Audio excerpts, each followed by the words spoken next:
அக்கா, அந்த சந்தோஷமான விஷயத்த ஆதிக்கிட்ட நானே சொல்லட்டுமா?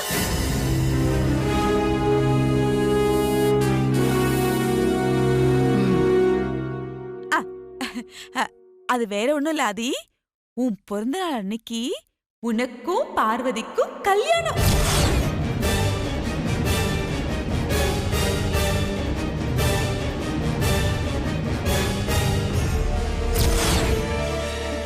ஆண்டி, இரு மித்ரா, ஏன் பதற? கொஞ்சம் அமைதியா இரு. ஆதி, உனக்கு விஷயமே தெரியாதுல்ல? அக்கா பார்வதிக்காக ஒரு மாப்பிளை பார்த்து வச்சிருக்காங்க. அந்த மாப்பிளை பேரு ரிஷி. ரிஷிக்கும் பார்வதிக்கும் உன் பிறந்த நாள் அன்னைக்கு கல்யாணம்னு அக்கா முடிவு பண்ணிருக்காங்க.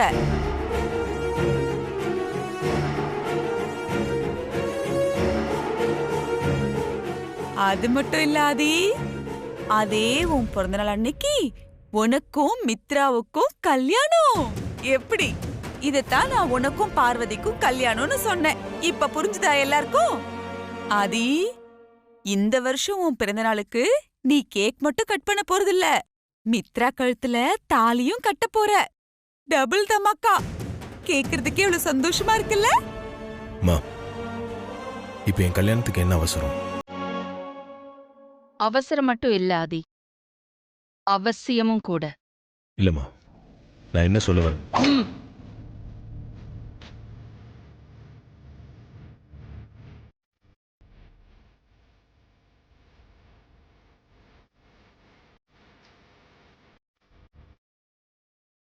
உன் கல்யாண விஷயத்துல நான் நல்லா யோசிச்சு பார்த்துட்டு தான் இப்படி ஒரு முடிவு எடுத்திருக்கேன். இத்தனை நாள் உன் கல்யாணத்தை தள்ளி போட்டதெல்லாம் போதும். இதுக்கப்புறமும் உன் கல்யாணத்தை தள்ளி போட்டா அப்புறம் உன் கல்யாணத்தை பார்க்க நான் இருப்பேனான்னு எனக்கு தெரியாது.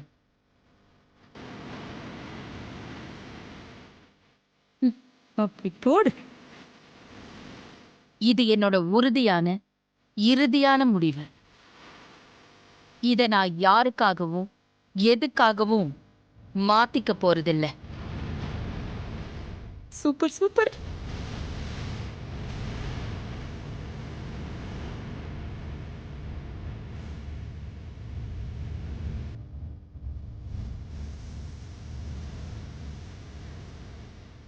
இதத்தானே நான் எதிர்பார்த்தேன்.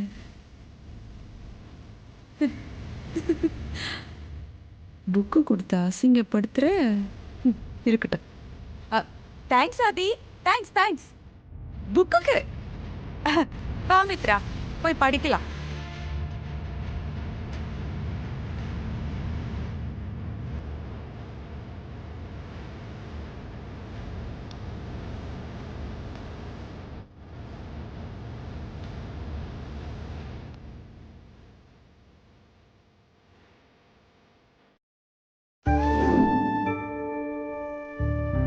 ரிஷிக்கும் பார்வதிக்கும் உன் பிறந்த நாள் அன்னைக்கு கல்யாணம்னு அக்கா முடிவு பண்ணிருக்காங்க.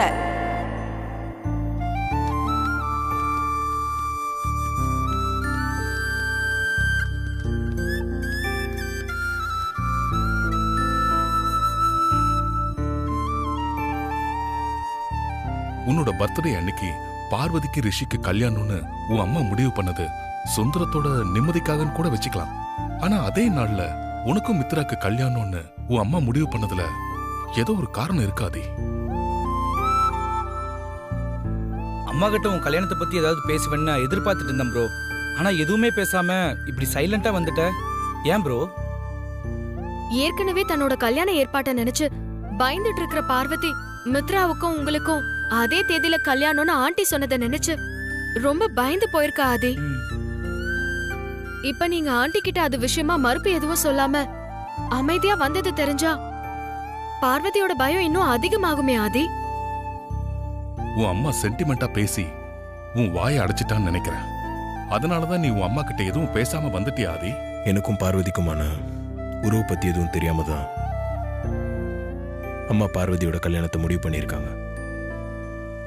ஆனா மித்ரா கல்யாணத்தை அம்மா சடனா அதே டேட்ல முடிவு பண்ணியிருக்காங்கன்னா எனக்கு என்னமோ பார்வதிக்கும் எனக்குமான உறவு அம்மாக்கு தெரிஞ்சிருக்கலாம்னு தோணுது. பார்வதி கூட இப்படிதான் சந்தேகப்பட்டா. ஆனா நீங்க கல்யாணம் பண்ணிக்கிட்ட விஷயம் ஆண்டிக்கு தெரிஞ்சிருந்தா அவங்க இப்படி அமைதியா இருக்க மாட்டாங்க ஆதி. நாங்க 2 பேரும் கல்யாணம் பண்ணிக்கிட்ட விஷயம் அவங்களுக்கு தெரிஞ்சிருக்கணும்னு அவசியம் இல்லை. ஆனா நாங்க 2 பேரும் காதலிக்கிற விஷயம் அம்மாக்கு ஏதோ ஆதாரத்தோட கிடைச்சிருக்கு. அதனால தான் என்கிட்ட எதுவும் விசாரிக்காம எங்க காதலுக்கு செக் வச்சிருக்காங்க. அப்படி என்ன ஆதாரம் உங்க அம்மாக்கு கிடைச்சிருக்கும்? சரி ப்ரோ, அம்மா வச்சிருக்கிற செக்ல இருந்து நம்ம எப்படி வெளியே வர்றது? இதுக்கு ஒரே வழிதான் இருக்கு. என்ன வழி ஆதி? மித்ரா பத்தின உண்மையை அம்மா கிட்ட நிரூபிக்கணும். ஆமா, கரெக்ட். நந்தினியோட தங்கச்சி தான் மித்ரான்ற ஆதாரத்தை அம்மா கிட்ட ஒப்படைக்கிற வரைக்கும் நம்ம அம்மாவை அவங்க போக்கில் விட்டு தான் பிடிக்கணும். அதனால தான் நான் அம்மா கிட்ட எதுவும் பேசாம அமைதியா வந்துட்டேன். உன் பிறந்த நாளுக்குள்ள மித்ராவை பத்தின ஆதாரம் கிடைக்கணுமே ஆதி. இல்லனா பெரிய சிக்கலாயிடும். ஆமா ப்ரோ, இப்ப என்ன பண்றது? கண்டுபிடிச்சுதான் ஆகணும். கண்டுபிடிக்கிறேன்.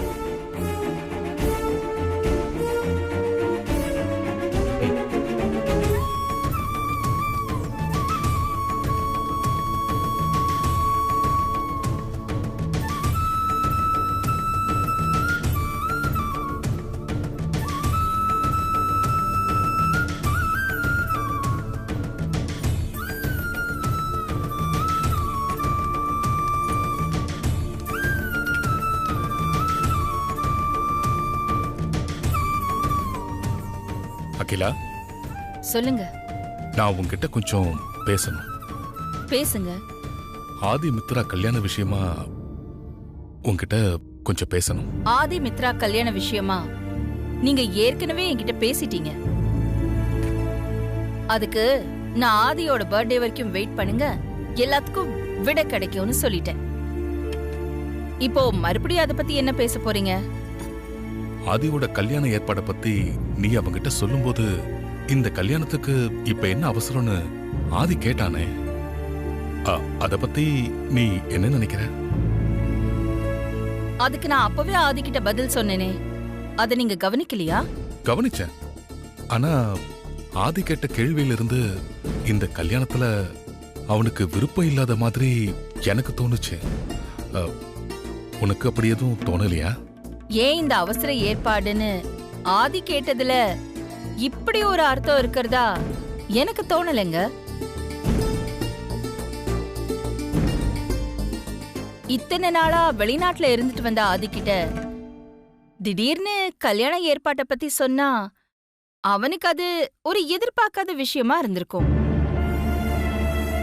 அதனால எதுக்கு இந்த அவசரம்னு சாதாரணமா கேட்ட மாதிரி தான் எனக்கு பட்டுச்சு. அகிலா, நான் இப்படி சொல்றதால என்ன நீ தப்பா நினைச்சுக்கிட்டாலும் பரவாயில்ல. உண்மையாவே உன் மனசுல அப்படிதான் தோணுச்சா, இல்ல நீ புரிஞ்சும் புரியாத மாதிரி நடிக்கிறியா?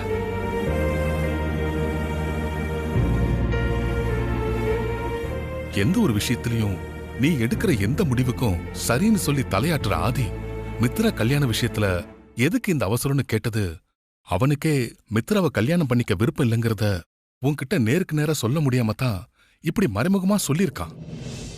அது உனக்கு புரியலையா? உனக்கு ஒரு விஷயத்தை ஞாபகப்படுத்தட்டுமா அகிலா? ஆதி கல்யாண விஷயமா நம்ம முன்னாடி ஒரு தடவை பேசிக்கிட்டு இருக்கும்போது ஆதியோட விருப்பத்தை நிறைவேற்றிட்டு உன்னோட உயிரை கூட விட்டுருவன்னு சொல்லியிருக்க. ஆமா, சொன்னேன். எனக்கு நல்ல ஞாபகம் இருக்கு. மகனோட சந்தோஷம்தான் முக்கியம்னு நினைக்கிற பாசமுள்ள ஒரு அம்மாவா நான் அப்படி சொன்னேன். ஆனா ஆதிக்கடவுர் பரம்பரை கௌரவத்துக்கு ஒரு களங்கம் ஏற்படணும்னு விதி இருந்தா ஆதிக்கடவுர் அகிலாண்டேஸ்வரியா அந்த விதிய மாத்தி எழுத நான் உயிரை கூட கொடுக்க தயங்க மாட்டேன்னு சொன்னேன். அது ஞாபகம் இல்லையா? இப்ப பிரச்சனை உன்னோட உயிர் இல்ல அகிலா, ஆதியோட விருப்பம். ஆதியோட விருப்பம் என்னன்னு முழுசா தெரிஞ்சுக்காம இப்படி ஒரு அவசர கல்யாணம் தேவையா? இந்த கல்யாணத்துல ஆதிக்கு பெருசா விருப்பம் இல்லைனாலும் அவனை கட்டாயப்படுத்த வேண்டிய சூழ்நிலைக்கு நான் தள்ளப்பட்டிருக்கேங்க. காலப்போக்குல ஆதிய சமாதானப்படுத்த முடியும்னு எனக்கு நம்பிக்கை இருக்கு. ஒரு பக்கம் ஆதியோட அம்மாவா அவனை நினைக்கும் போது என் மனசுக்கு ரொம்ப கஷ்டமா தான் இருக்கு. ஆனா ஆதிக்கடவுர் அகிலாண்டேஸ்வரியா என்னால என் குடும்ப கௌரவத்தை விட்டு கொடுக்க முடியாதுங்க. ஆதியோட அம்மாவா இல்ல ஆதிக்கடவுர் அகிலாண்டேஸ்வரியா யார் முக்கியம்னு கேட்டா என்னோட பதில் ஆதிக்கடவுர் அகிலாண்டேஸ்வரி தாங்க முக்கியம்.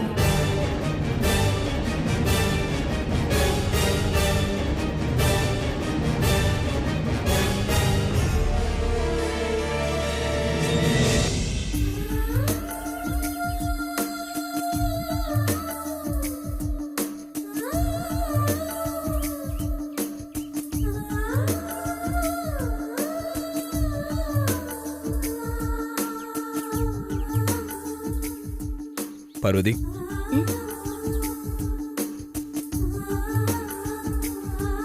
வந்துட்டீங்களா மாமா? நான் கொடுத்த செயினை கழுத்துல போட்டுக்காம கையில வச்சு பார்த்துட்டு இருக்க. அப்படி என்ன தெரியுது அதுல? என் மேல நீங்க வச்சிருக்கிற அன்பு தெரியுது. இது என்ன இங்க இல்லாத செயினா? இதை போய் வெளிநாட்டுல இருந்து வாங்கிட்டு வந்திருக்கானே, அப்படி இதுல என்ன ஸ்பெஷலா இருக்குன்னு பார்த்துட்டு இருக்கியோன்னு நினைச்சேன். இங்க எல்லாமே கிடைக்குது மாமா. ஆனா உங்க மூலமா எனக்கு ஒண்ணு கிடைக்கும் போது நிச்சயமா எனக்கு அது ஸ்பெஷல் தான்.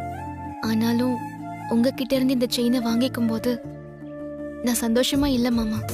என்ன சொல்ற? இந்த செயினை நீங்க என்கிட்ட தனியா இருக்கும்போது கொடுத்திருந்தா இதை நான் ரொம்ப சந்தோஷமா வாங்கியிருப்பேன். ஆனா அம்மா முன்னாடி வச்சு வாங்கும்போது என்னால் இதை முழு சந்தோஷத்தோட வாங்க முடியல. கொஞ்சம் சங்கடமா இருந்துச்சு. உன்னை என்னால புரிஞ்சுக்க முடியுது. இந்த செயினை நம்ம தனியா சந்திக்கும் போது உனக்கு போட்டு வேணும் தான் நினைச்சேன். ஆனா எல்லாரும் முன்னாடி சித்தி என்னை சீண்டிட்டாங்க. அவங்கள நோஸ் கட் பண்ணணும்னு தோணுச்சு. அதனால்தான் எல்லாரும் முன்னாடி இது உனக்கு கொடுத்தேன். அது மட்டும் இல்ல, நீ எனக்கு எவ்வளவு முக்கியம்னு அம்மாக்கும் தெரியணும். அதுக்காகவும் தான் அம்மா முன்னாடி வச்சு இந்த செயினை உனக்கு கொடுத்தேன். இது எல்லாத்துக்கும் மேல இன்னொரு விஷயமும் இருக்கு. என்ன மாமா அது? சொல்றேன், அந்த செயினை கூட.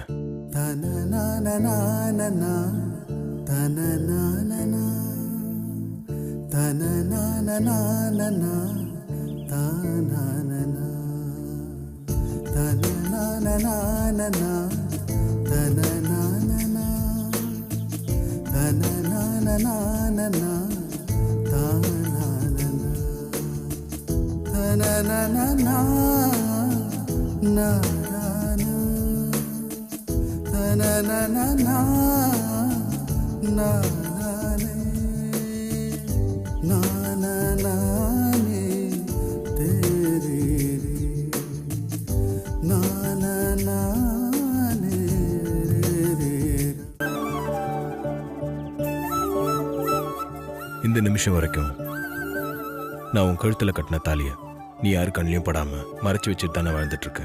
ஆனா இந்த செயினை நீ மறைச்சு வைக்க வேண்டிய அவசியம் இல்லை. அம்மா முன்னாடியே தைரியமா போட்டுக்கலாம். புரியுது மாமா. இந்த செயின் எனக்கு இன்னொரு தாலி மாதிரி. ஆமா பார்வதி, இதெல்லாம் கொஞ்ச நாள் வரைக்கும் தான். அதுக்கப்புறம் நீ நான் கட்டின தாலிய மறைச்சு வச்சுக்க வேண்டிய அவசியம் இருக்காது. உங்க பிறந்த நாள் அன்னைக்கு நம்ம 2 பேருக்கும் தனித்தனியா கல்யாணம்னு அம்மா முடிவு பண்ணிருக்காங்களே. அம்மா கிட்ட நான் அது விஷயமா எதுவும் பேசாம இருந்தது நினைச்சு உனக்கு எதனா வருத்தமா? அதான் நீங்க வந்துட்டீங்களே மாமா.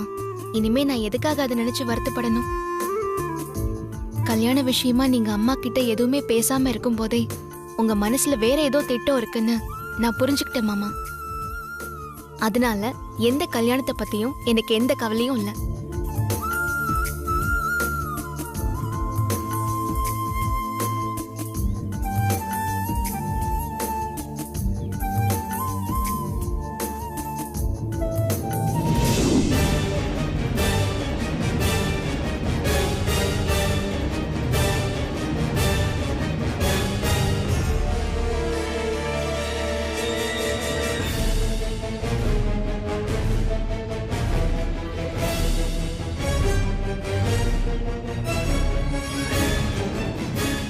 ஆதி மட்டும் வராம இருந்திருந்தானா என்னுடைய பிளான் படி பார்வதி வாயில இருந்து உண்மை வெளியில வந்திருக்கும். ஆமா மேடம், திடீர்னு ஆதி அங்க வருவார்னு நான் கொஞ்சம் கூட எதிர்பார்க்கல மேடம்.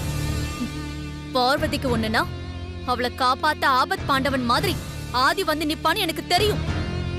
ஆனா இப்படி ஃபாரின்ல இருந்து கரெக்டா வந்து நிப்பான்னு நான் கொஞ்சம் கூட எதிர்பார்க்கல. நல்ல வேலை, உங்ககிட்ட தகவல் சொல்ல சொல்லி ஆதி என்ன வான் பண்ணதோட விட்டுட்டாரு. பார்வதி இருக்கிற பக்கம் கூட நான் இனிமேல் திரும்பி கூட பார்க்க மாட்டேன் மேடம். என்னை விட்டுருங்க, இந்த ஆட்டத்துக்கு நான் வரல. பயப்படாத ரிஷி, நான் இருக்கேன். உனக்கு எதுவும் ஆகாம நான் பாத்துக்கிறேன். பார்வதி இருக்கிற பக்கம் என் காத்து பட்டா கூட என் மூச்சு இருக்காதுன்னு ஆதி என்னை எச்சரிச்சு அனுப்பிச்சிருக்காரு மேடம். என்னை விட்டுருங்க. நடக்கிறதெல்லாம் பார்த்தா நான் சந்தேகப்பட்டது கரெக்டா தான் இருக்கு. அதனால நீ பயந்துகிட்டு இதுல இருந்து பின் வாங்காத. ஆதியால உனக்கு எந்த ஆபத்தும் வராம நான் பாத்துக்கிறேன். அது மட்டும் இல்ல, நீ உன்னுடைய ஃபியூச்சர்ல செட்டில் ஆகுற வரைக்கும் நான் உனக்கு எல்லாம் பண்ணித்தரேன். தைரியமா இரு. மேடம், ஆதியால என் உயிருக்கு எதுவும் ஆபத்து வந்துடாது. எந்த ஆபத்தும் வராம நான் பாத்துக்கிறேன். இப்ப நீ கிளம்பு. Okay madam.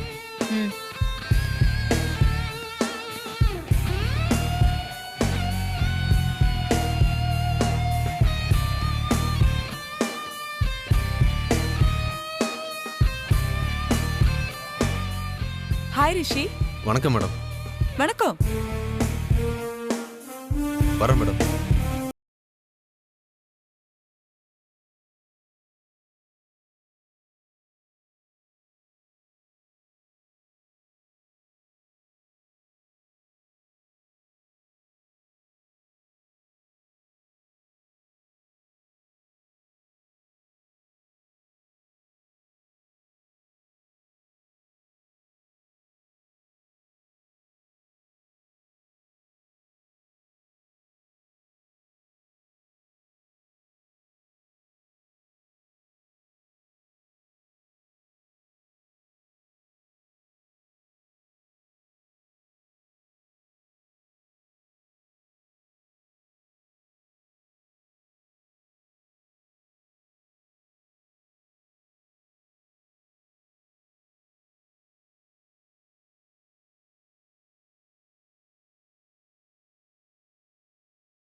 குடுக்குறான். இத பார்த்தும் கூட அகிலா எந்த ரியாக்ஷனும் பண்ணல. எனக்கு என்னமோ அவ இவ்ளோ அமைதியா இருக்கான்னா கண்டிப்பா அவ மனசுக்குள்ள வேற ஏதோ பெரிய கணக்கா போட்டுட்டு இருக்கான்னு தான் அர்த்தம். அந்தனி, அகிலாண்டேஸ்வரியோட மனசுக்குள்ள என்ன கணக்கு இருந்தாலும் சரி ஆண்டி, இந்த முறை நாம போட்டிருக்கிற கணக்கு தப்பாயிடக்கூடாது. ஆதி மித்ரா கல்யாணம் நடந்தே தீரணும். கரெக்ட் தான் அந்தனி. ஆனாலும் என் மனசுக்குள்ள ஒரு சின்ன சந்தேகம் இருக்கு. என்ன சந்தேகம் ஆண்டி? இல்ல, இப்போ நாம நினைச்சிட்டு இருக்க மாதிரி இந்த சமையல்காரிக்கும் ஆதிக்கும் ஏற்கனவே கல்யாணம் நடந்திருந்துச்சுன்னா அப்புறம் நாம பிளான் பண்ணிருக்கிற மாதிரி இந்த 2 கல்யாணம் எப்படி நடக்கும்? அப்படி கல்யாணம் நடக்காம நின்னு போயிட்டா நாம போட்டிருக்கிற கணக்கெல்லாம் தப்பாயிடாதா? இல்ல, தப்பாகாது ஆண்டி. நீ எப்படி இவ்ளோ கான்பிடென்ட்டா சொல்ற? அகிலாண்டேஸ்வரி ஏற்பாடு பண்ணிருக்கிற கல்யாணம் நடக்காம போனா அம்மாவுக்கும் மகனுக்கும் நடுவுல பிரச்சனை வெடிக்கும். அதனால அகிலாண்டேஸ்வரி குடும்பத்துல பெரிய அளவுக்கு பாதிப்பு வரும். ஆதியோட பிறந்த நாள் அகிலாண்டேஸ்வரியோட சந்தோஷத்துக்கும் நிம்மதிக்கும் அமைதிக்கும் இறந்த நாளா இருக்கணும் தானே நம்ம கணக்கு போட்டு காய நகர்த்திக்கிட்டு இருக்கோம். கல்யாணம் நடந்தாலும் நின்னு போனாலும் நாம நினைச்சது நிச்சயம் நடக்கும். நம்ம கணக்கு தப்பாகாது ஆண்டி. தப்பாக கூடாது நந்தினி. ஆதி பிறந்த நாள் அன்னைக்கு அகிலா மனசுல எரிஞ்சிட்டு இருக்கிற அந்த எரிமலை வெடிச்சு செதறணும். அந்த செதறல்ல அந்த மொத்த குடும்பமும் சிக்கி சின்ன பின்னம் ஆகணும். அந்த கண் கொள்ளா காட்சிய என் கண் குளிர குளிர பார்த்து நான் சந்தோஷப்பட போறேன்.